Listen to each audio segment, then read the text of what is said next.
Hello guys! Luto tayo! And today, ang ating lulutuin ay ulo at saka tinik ng salmon. Okay?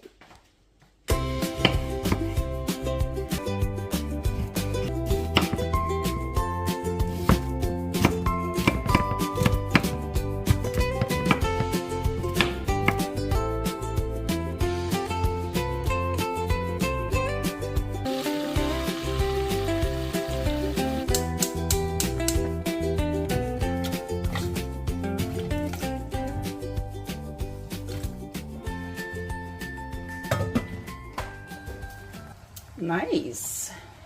Lagyan na natin ang isda. Sarap. Yan. Lagyan na natin dyan. Sabay-sabay na sila.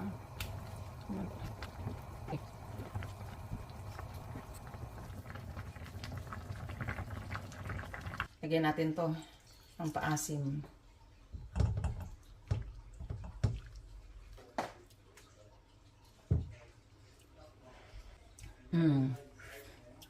Beautiful. There you go. Yan na ang ating sinigang sa miso. At kalamansi na ulo ng salmon. Yummy na!